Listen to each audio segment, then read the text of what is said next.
नमस्कार मित्रों, जय सिया राम। मित्रों, आप सभी का मेरे YouTube चैनल विराट ज्योतिष चिंतन में हार्दिक स्वागत है।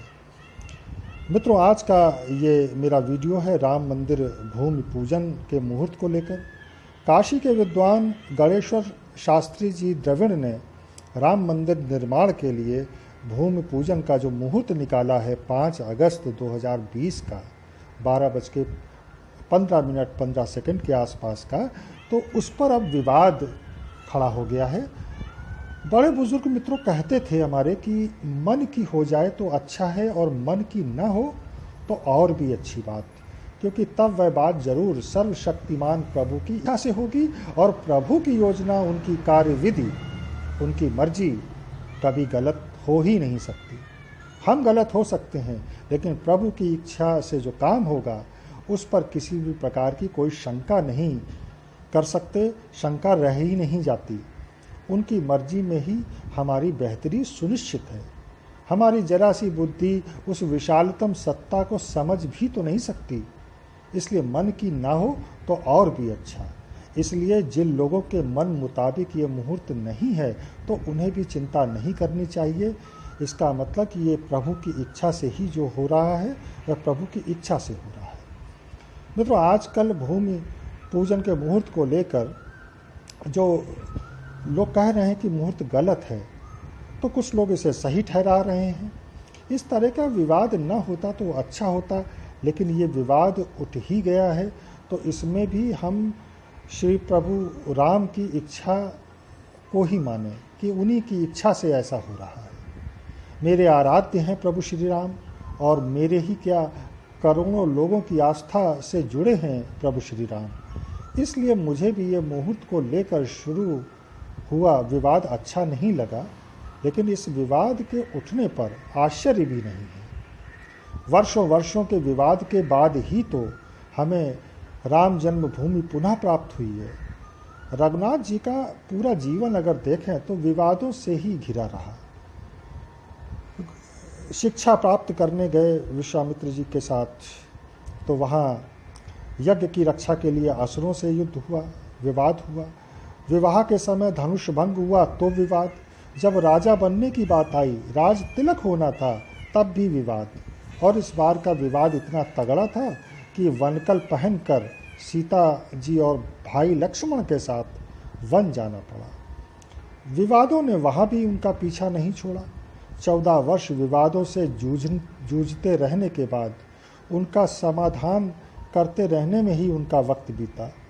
जब पुनः अयोध्या वापस लौटे तो फिर विवाद। प्रजा में किसी जड़मती ने के टोकने पर माता सीता जी को लेकर विवाद। फिर से माता सीता जी से उनका अलगाव हुआ।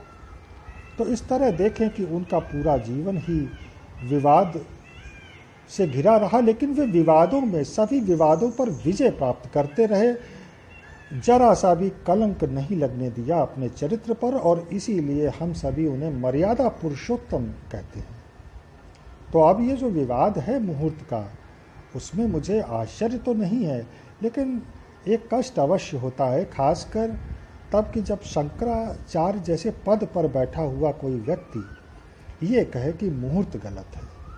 आश्चर्य मुझे इस पर होता है कि वह, यानी स्वरूपानंद सरस्वती जी जो शंकराचार्य हैं, इस तरह की बात क्यों कहे गए और कैसे कहे गए। गुरु वशिष्ठ से बड़ा ज्ञानी न उस वक्त कोई था और न आज ही है, लेकिन इतने ज्ञानी गुरु वशिष्ठ के द्वारा राज्याभिषेक का जो मुहूर्त निकाला गया वह सही नहीं रहा। भगवान श्री राम राजगद्दी पर नहीं बल्कि वनकल पहनकर 14 वर्ष के लिए वनवास को चले गए।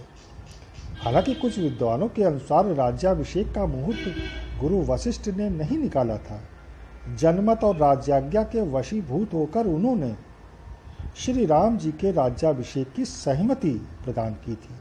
लेकिन मान भी लें कि गुरु वशिष्ठ ने मुहूर्त निकाला था जिसमें प्रभु श्री राम को सिंहासन नहीं बल्कि वनवास मिला। लेकिन मित्रों, ये बात भी सही है कि उस समय के सर्वश्रेष्ठ ज्ञानी गुरु वशिष्ठ ही थे। लेकिन सत्य यह भी है सत्य यह भी है कि कोई सत्ता उस सर्वश्रेष्ठ वशिष्ठ से भी सर्वश्रेष्ठ थी, उस वक्त भी और आज भी।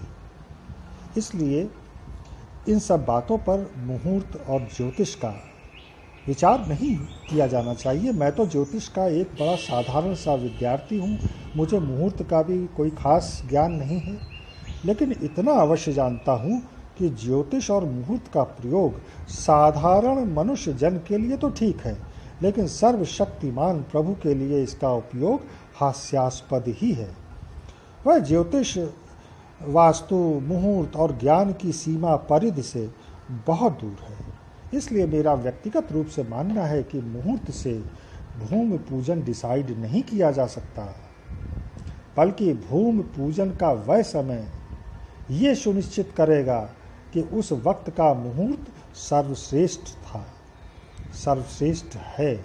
वही समय दिव्य मुहूर्त बन जाएगा।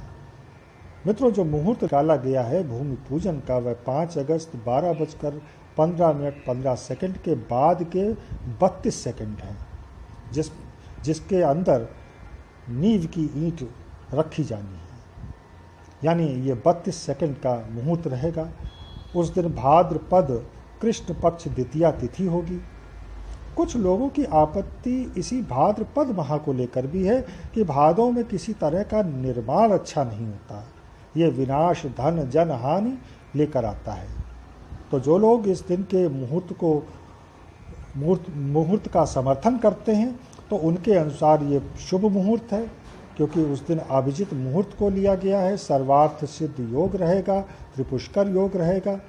अभिजित मुहूर्त बहुत अच्छा माना जाता है, क्योंकि इसी मुहूर्त में भगवान श्री राम का भी जन्म हुआ था। मित्रों, मेरा तो मानना यह है कि ये सावन मास चल रहा है, जो कि देवादिदेव महादेव का महीना है, और इस पवित्र माह में मुहूर्त डिसाइड किया गया है। और भाद्रपद में भूमि पूजन का मुहूर्त निकला है, जो कि भगवान श्री कृष्ण का महीना है। भगवान श्री कृष्ण भादों में जन्मे थे, जो कि विष्णु के 8वें अवतार थे। प्रभु श्री राम भी विष्णु के 7वें अवतार थे। बुधवार विष्णु जी का दिन है। सब शुभ ही शुभ है। इसलिए मुहूर्त को लेकर किसी भी प्रकार की शंका उत्पन्न नहीं की जानी चाहिए, और ना ही कोई विवाद खड़ा किया जाना चाहिए। फिर ये कोई होटल बनाने का या किसी पार्टी के मुख्यालय बनाने का मुहूर्त नहीं है। ये प्रभु श्री राम जन्मभूमि पर एक भव्य मंदिर बनाने का मुहूर्त है। इसलिए उसे पूरी तरह प्रभु श्री राम की इच्छा पर ही छोड़ दिया जाना चाहिए। जो भी होगा, जैसा भी होगा, अच्छा ही होगा। अरे, प्रभु श्री राम का नाम लेने से अशुभ समय भी शुभ समय बन जाता है, मुहूर्त बन जाता है। तो फिर ये शंका कैसी? महाराजा दशरथ जब वशिष्ठ ऋषि के पास जाते हैं राजाभिषेक के संबंध में बात करने के लिए, तो वह कहते हैं कि सुदिन सुमंगल तभई जब राम होई जुगराज। तो राम का नाम लेकर तो अशुभ समय भी शुभ बन जाता है। तो उन प्रभु श्री राम के कार्य के लिए क्या शुभ और क्या अशुभ मुहूर्त, सब शुभ ही शुभ है। तो आप सभी को मेरी हार्दिक शुभकामनाएं, हार्दिक बधाई। हम सब मिलकर इस ऐतिहासिक पलों के साक्षी बनेंगे, हर्षोल्लास के साथ इस उत्सव को मनाएंगे। तो मित्रों, यहीं पे मैं अपनी वाणी को विराम दूंगा। मिलेंगे अगले वीडियो में फिर किसी नए विषय के साथ। तब तक आप सभी को जय सिया राम, नमस्कार।